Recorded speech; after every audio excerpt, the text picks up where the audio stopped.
ज्ञान जो है वो हमारा आचरण में होना चाहिए, ना कि शब्दों में।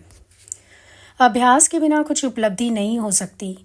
जो एक ब्रह्मज्ञानी का मौन है वो ऐसा ही है कि उसको अंदर से कुछ बोलने का संकल्प ही नहीं उठता। वो भीतर तक शांत है और अज्ञान में हर एक मनुष्य को जोरी ज़बरदस्ती अपने आप को चुप कराना पड़ता है। ज्ञानी तो अपनी स्थिति बताता है कि शब्दी ब्रह्मपद पूरन में तन मन में लीन कंदासी असी आवाज़ दुनिया सा सब विसारे छड़िंदासी। वो तो अंदर से ही इस शब्द की दुनिया से दूर हो गया है। जानता है बोल के भी क्या बोलना है, बोलने का भी क्या प्रयोजन है और बोल के भी क्या सिद्ध कर लेंगे। बहुत मनन करके, विचार करके और आखिर फिर अपनी आत्मा की स्थिति में आके जहाँ शब्द उठने का काम ही नहीं, वहाँ आके ज्ञानी ठहर जाता है। हलचल नहीं है उसके पास। इस संसार में सबको बोलना है, कुछ ना कुछ तो बोलना ही है, क्योंकि एक रजोगुणी स्वभाव है, वो चुप रहने नहीं देता। कुछ ना कुछ बोलें, कुछ ना कुछ रिएक्ट करें। फिर खाली बोलना भी नहीं है, वाणी में भी बड़े ट्विस्ट हैं। चंचलता करें, हंसी मजाक करें, टोक ताना लगाएं, चिढ़ निकालें, ईर्ष्या निकालें, द्वेष करें। इस वाणी में बहुत विषम भाव है और मौन से ये सारे जहर खत्म हो जाते हैं। अभी अंदर से लग रहा है बोलें, पर 1 मिनट अगर विचार कर लो तो शायद तुम अपने कर्म बनाने से बच जाओ।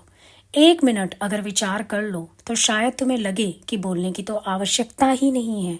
तुम मौन रह जाओ, लेकिन आदत क्या डाल ली है, जैसे ही अंदर कुछ आता है उगल दो फटाफट।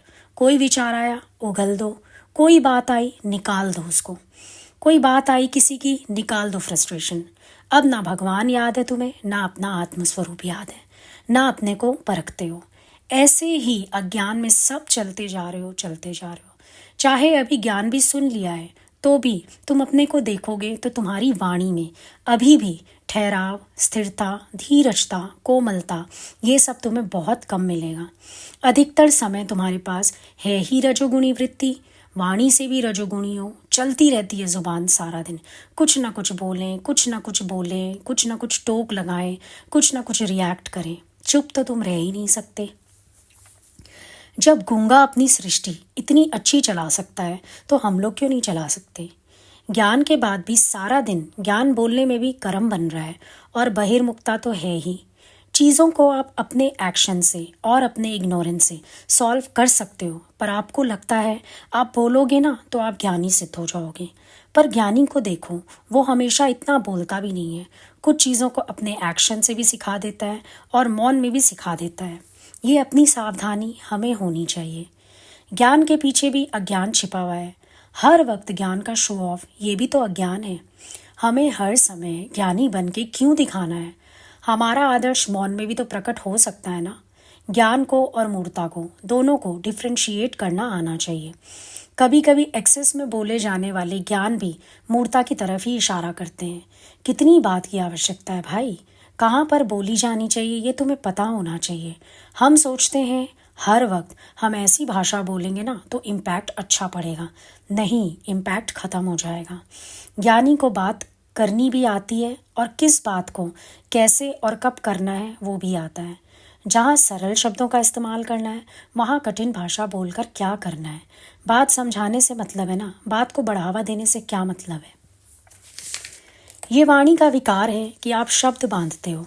आपको अपने अंदर एक ख्याल भी नहीं रखना है, कोई प्लानिंग नहीं कि हम ये बोलेंगे, हम वो बोलेंगे। जो भगवान हमसे बुलाएगा वो अपने आप हम बोल लेंगे। शायद एक शब्द भी ना बोलना पड़े, ज्ञान की आवश्यकता ही ना पड़े, केवल प्यार करना पड़े। वाणी में बहुत झमेला होता है इस तरह का। सरल रहने की कोशिश करो। बहुत उलझा लेते हो तुम अपने आप को। ज्ञानी बन के दिखाने की कोई आवश्यकता नहीं है, बस सरल हो जाओ। एक्चुअली हमें खाली होना है। हम सोच रहे हैं हमें भरना है ज्ञान से, नहीं, हमें खाली होना है। जो भरे बैठे हो वो अज्ञान है और जो खालीपन है वही तो ज्ञान है। मैं खाली हूँ अंदर से। अब आप देखो, आप राग से भरे हो, द्वेष से भरे हो तो रिएक्शंस होते हैं, और आप खाली हो तो आप प्रेम में बरतते हो। डिफरेंस देखो दोनों बात में। आप भरे हो ज्ञान से तो आप ज्ञान को शो ऑफ करना चाहते हो। किसी भी चीज़ का शो ऑफ क्यों करना है। स्थिति तुम्हारी ये होनी चाहिए कि तुम कहो मुझे कुछ भी नहीं आता है। तभी तुम हर वक्त धीरे धीरे हर चीज़ से छूटते चले जाओगे।